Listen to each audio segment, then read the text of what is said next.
So many things went so terribly wrong and tragically wrong in Flint.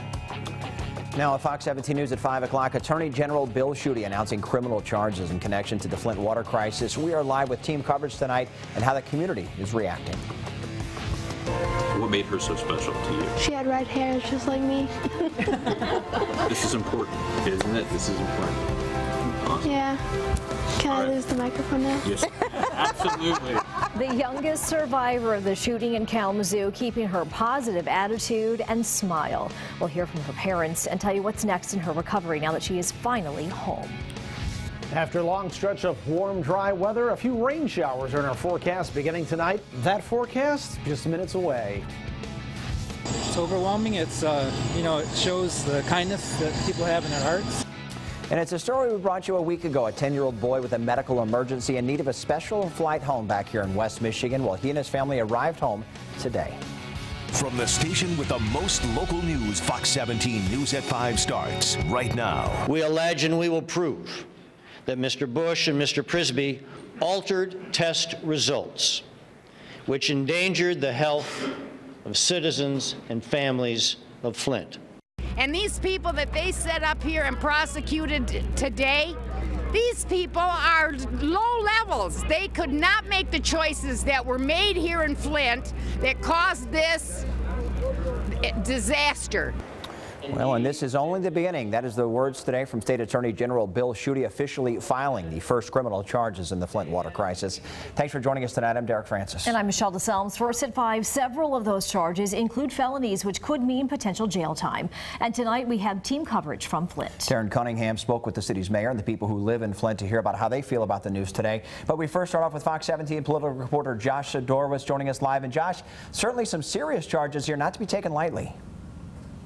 Oh, absolutely not. No, hefty allegations that we've got here, but both the Attorney General and his Flint investigative team appearing to feel fairly confident that they've got the evidence needed to make these charges stick in court, while also making the bold promise here today that they've only just begun. We will leave no stone unturned. We will go where the truth directs us. No fear, no favor. No. And with that, State Attorney General Bill Schuette making it clear on Wednesday, with Flint's Mayor Karen Weaver looking on, that nobody will be above the law when it comes to the Flint water crisis. And the hammer falling first on these three, 2 state workers and 1 Flint city employee. Michael Prisby, an engineer with the MDEQ, charged with misconduct and conspiracy, all felonies carrying a max 4 to 5 years behind bars.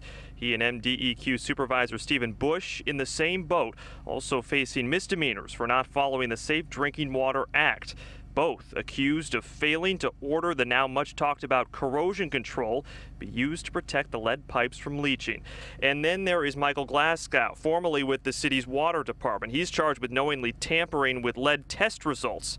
While previous emails had revealed Glasgow wanted to use anti-corrosive chemicals, but was overruled by Prisby. Listen, we're just going for the truth, period. There are no scapegoats here. Either way, with the floodgates now open, Schuette promising the investigation is far from over. Obviously, so many things went hugely wrong. And if your family's here in Flint, you want justice, and we're trying to provide that. Back here live, the chief investigator on this calling it the biggest case in state history. Now, as for Bush and Prisby, they appeared in court just about an hour ago here for their arraignment, both pleading not guilty to those charges. We've also learned that both have been suspended without pay. As for Glasgow, we know that he is on administrative leave from the city here in Flint, but unclear, guys, tonight if that is a paid or unpaid leave. We are live in Flint. Josh Sadorowicz, Fox 17 News. Back to you guys. Josh, any indication as to why these 3 were the first 3, or perhaps they could get some leniency if they cooperated with investigators in this? You know, Derek, it certainly came up. It's common in a lot of cases like this, right, where there are deals to be cut, perhaps in exchange for information that could lead them elsewhere. So that did come up today. It does seem that it could be a possibility. But of course, I mean, these 3 men obviously have a long ways to go throughout this court process here. They are innocent until proven guilty. But I think the lead investigator in this case, Andy Arena, putting it best today, he said, first people on the train usually get the best seat.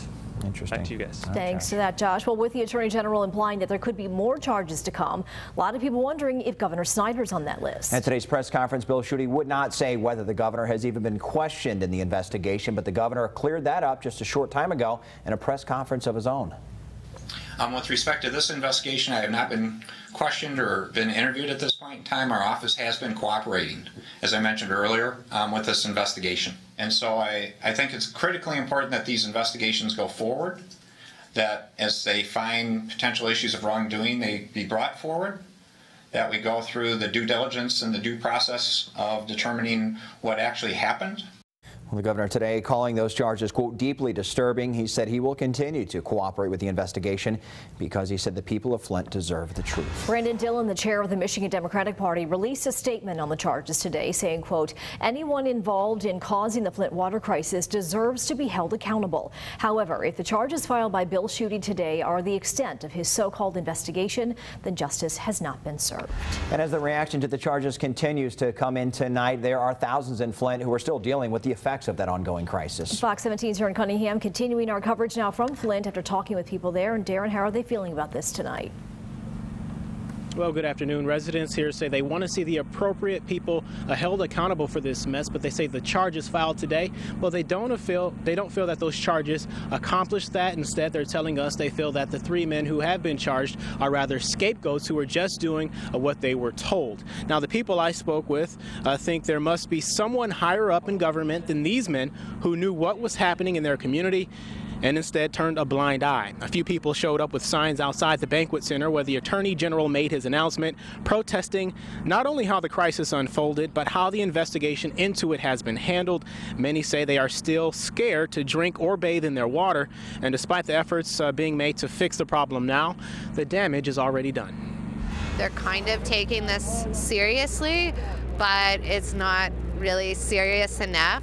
We would like to see Governor Snyder be held accountable, and most importantly, we would like the money that we need to start rebuilding our city and heal our children. Well, I think people have the idea that it's getting better here, that things have changed, and this, even though this is happening, no, nothing's changed. We still can't bathe safely, still can't drink our water. Nothing's changed in 2 years.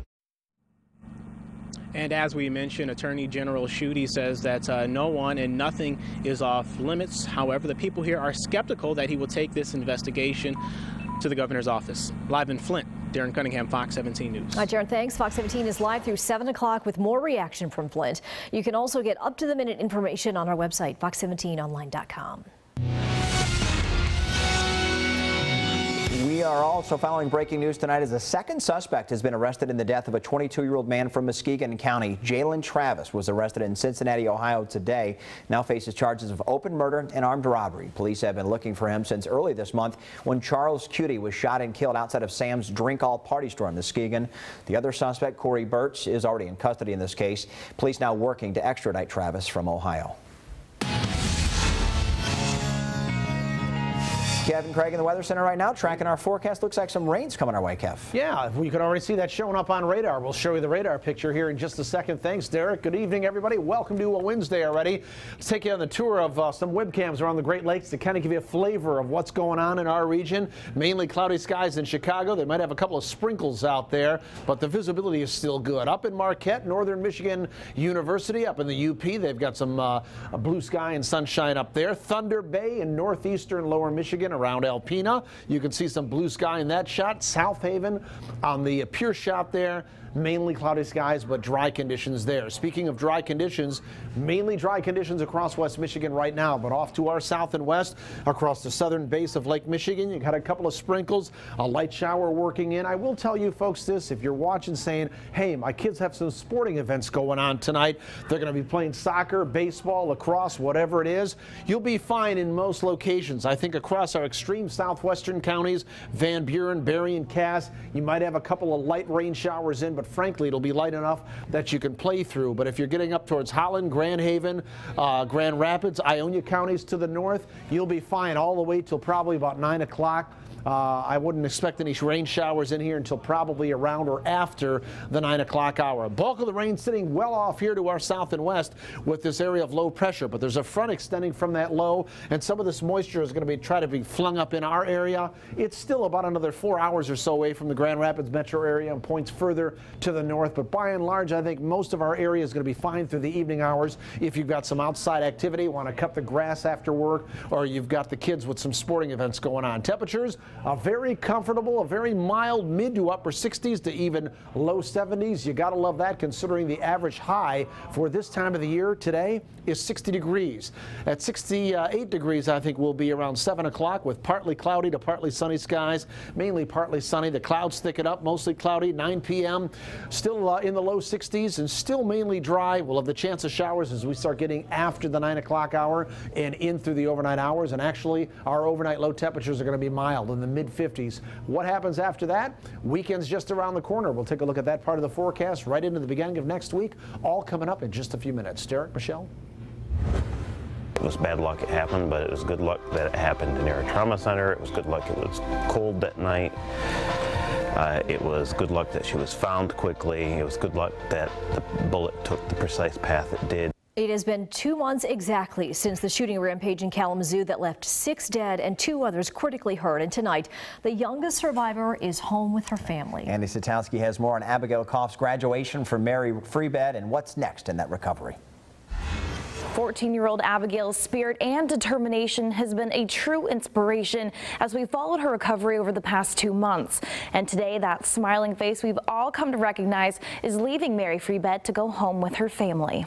As you mentioned, Abigail, one of just 2 survivors in that shooting spree, which left 6 people dead. Back on February 20th, she was shot in the head outside the Cracker Barrel restaurant in Kalamazoo and was even pronounced dead. She's been recovering and undergoing therapy at Mary Freebed in Grand Rapids for weeks now, but is now finally back home in Battle Creek.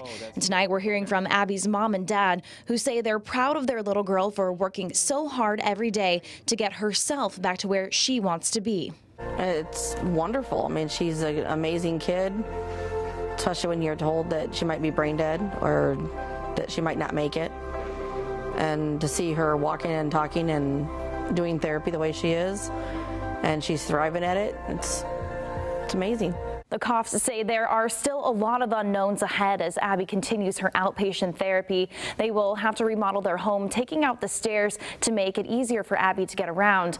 You, of course, can keep up with her recovery on her family's Facebook page. There's a link for you at fox17online.com. In studio, Andy Satowski, Fox 17 News. A couple of updates now. We are told the Hats Off to Abby fundraiser at her middle school in Battle Creek, Harper Creek, raised $9,000 for her recovery. A student support specialist at the school says one family donated $1,000. Walmart gave $500. We've also learned the Detroit Tigers have invited Abby to be a Tiger for the day. Of course, we will continue to follow her recovery and the recovery of the second survivor, Tiana Carruthers, both on air and at fox17online.com.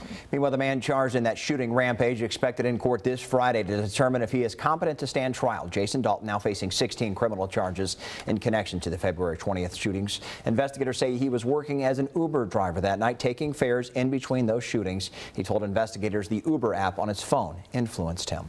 2 people injured and a baby is okay, however, after a head-on crash this morning. State police say just after 7 o'clock this morning, a man in his 20s crossed the center line on 58th Street, hitting another car carrying a woman and her baby boy. Now, both drivers had to be cut out of their cars, but the child was properly strapped in her car seat and was not injured.